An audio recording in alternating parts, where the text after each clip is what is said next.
اللہ اللہ اللہ اللہ اللہ اللہ اللہ۔ بسم اللہ الرحمن الرحیم، نحمدہ ونصلی علی رسولہ الکریم، اما بعد۔ ہمارے اس درس کو شروع کرنے کا مقصد عوام الناس کی جسمانی اور روحانی بیماریوں کی صحیح تشخیص قرآن و سنت کی روشنی میں اس کے علاج کے مدلل طریقے لوگوں تک پہنچانا ہے۔ چنانچہ پہلی نشست فن عملیات و تعویذات شرعیہ کیا ہے، اعمال نورانیہ کس کا نام ہے اور یہ کس کا کام ہے، کون کرنا چاہیے، کس کی ذمہ داری ہے، یہ بتلانے کے لیے کی جا رہی ہے۔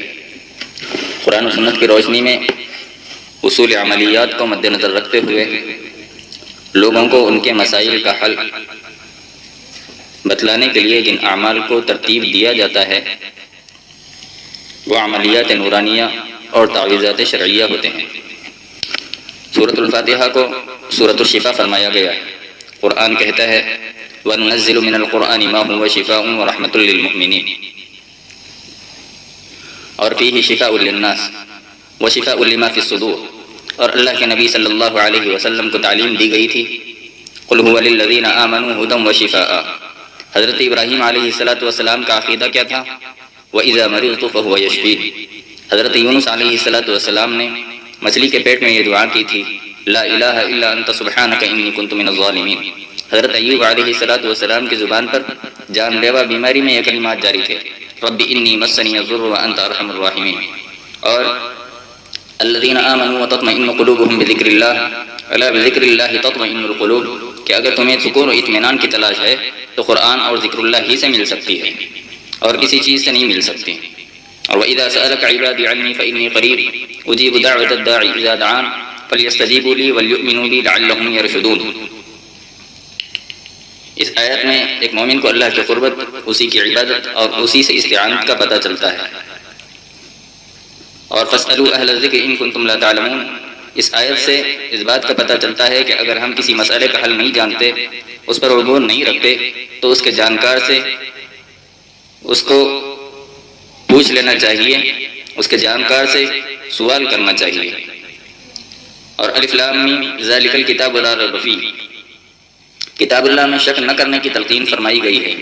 اور یہ یاد رہے کہ اللہ کا کلام نص قطعی ہے۔ یہ دعاؤں کے ذکر و اذکار کے طریق قرآن میں اور بھی بہت سی جگہ پر ہیں۔ اس کے معنی، مفہوم، تفسیر و تشریح اور اس کے ذریعے سے کیسے کیسے برکت حاصل کی جا سکتی ہے۔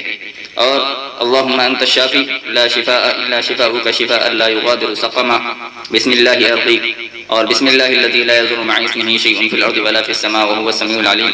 اور اس جیسی سینکڑوں احادیث کس لیے ہیں؟ کیا ان کی کوئی شرعی حیثیت نہیں ہے یا دین میں داخل نہیں ہے؟ کیا یہ قرآن و حدیث میں داخل نہیں ہے؟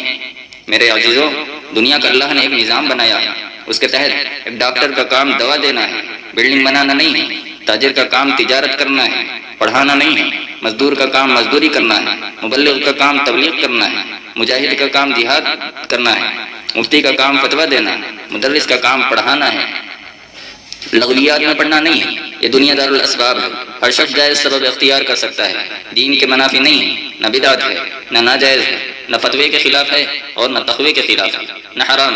ذرا غور کیجئے، ایک مفسر، ایک عالم محافظ قرآن و حدیث کا علم دے گا، اس کے ہر پہلو پر روشنی ڈالے گا، یا کوئی اور؟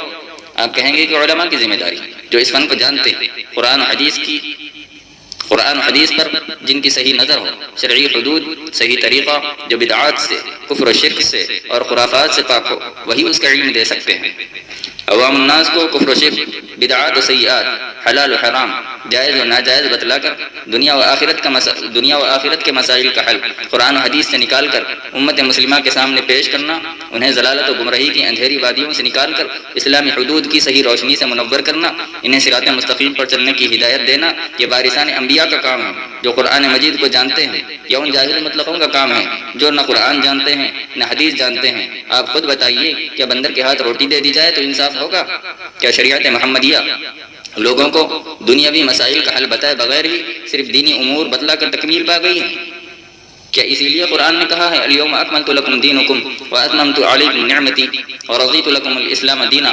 اور اما عائشہ رضی اللہ تعالیٰ عنہا نے کیا نہیں فرمایا تھا کہ اللہ کے نبی صلی اللہ علیہ وسلم کی پوری زندگی یوں سمجھ لو گویا کہ قرآن، اس میں دنیاوی اور اخروی تمام امور ہیں۔ یہ اور بات ہے کہ کسی کی نظر وہاں تک نہ پہنچ پائی۔ اگر دین کا ہر پہلو روز روشن کی طرح آیا ہے تو پھر آپ کی نظر بیان کردہ پہلو کی طرف کیوں نہیں جاتی؟ یا پھر یہ کہہ دو کہ یہ کام ہمارا نہیں، یہ تو کام ان جاہلوں کا ہے جو حرص و ہوس کے پجاری ہیں، جن کے آگے دین و ایمان کی کوئی حقیقت نہیں۔ کہ یہ کام ان کا ہے جو نہ قرآن جانتے ہیں نہ حدیث جانتے ہیں، نہ ہی اس کے ترجمے سے واقفیت رکھتے ہیں۔ یا یہ کہہ دو کہ یہ کام تفسیر و تشریح، حلال و حرام نہ جاننے والوں کا ہے، وہی قرآنی آیات اور احادیث کا علم دے سکتے ہیں، ہمارا کام نہیں ہے۔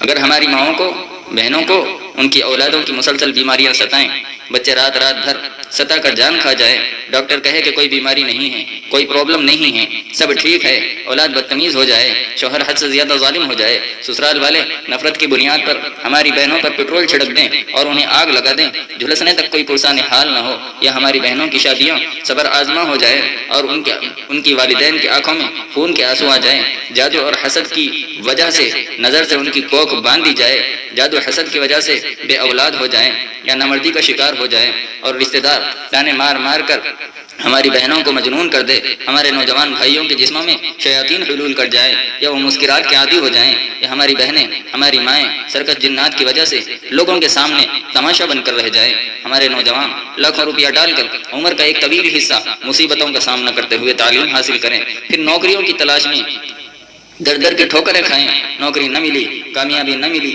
تو خودکشی جیسا قدم اٹھا لیں، اور بچے اپنے بیمار ماں باپ کو ایک دواخانہ، پھر ایک دواخانے سے دوسرا دواخانہ، پھر دوسرے دواخانے سے تیسرا دواخانہ، اس طریقے سے لیے پھرتے رہیں، ڈاکٹر بیجا ٹیسٹ کرواتے رہیں، بے ضرورت آپریشن کیا جائے، جیسے آج کل تو ہماری ہر حاملہ بہن کا حال ہو رہا ہے۔ آپ ہی بتائیے، پہلے ایسے ٹیسٹ ہوا کرتے تھے کیا؟ پہلے بھی آج کی طرح آپریشن ہوا کرتے تھے کیا؟ شریعت ان دکھیاروں کا حل بتائے بغیر ہی ختم ہو گئی؟ اگر دین کے اندر ان تمام مسائل کا حل ہے تو پھر میرا سوال ہے، کیا یہ ذمہ داری محمد عربی صلی اللہ علیہ وسلم کے بعد ان کے علم صحیح جاننے والے وارثان انبیاء پر عائد نہیں ہوتی؟ اگر عائد ہوتی ہے تو پھر ہمارے رہنما قرآن و حدیث سے آشنا، معنی و مفہوم جاننے والے، سنت و بدعت، شرک و کفر کو جاننے والے، الدین یسر کہنے والے، صحیح علم و فہم رکھنے والے کیوں اس کام سے ڈرتے ہیں اور دامن بچاتے پھرتے ہیں؟ اور اگر عزت کے لیے ڈر ہے تو میں پوچھتا ہوں، کیا قرآن نے نہیں کہا ہے وَتُعِزُّ مَن تَشَاءُ وَتُذِلُّ مَن تَشَاءُ؟ عزت اور ذلت تو اللہ کے ہاتھ میں ہے۔ کیا آپ اس بات کے مفہوم کو سمجھنے سے قاصر ہیں، یا جنات کا ڈر ہے، یا جادوگروں کا ڈر ہے؟ اگر ڈر ہے تو پھر میں آپ سے پوچھتا ہوں، کیا قرآن نے نہیں کہا وَمَا هُمْ بِضَارِّينَ بِهِ مِنْ أَحَدٍ إِلَّا بِإِذْنِ اللَّهِ؟ کیا آپ کو اللہ کی مرضی سے اختلاف ہے؟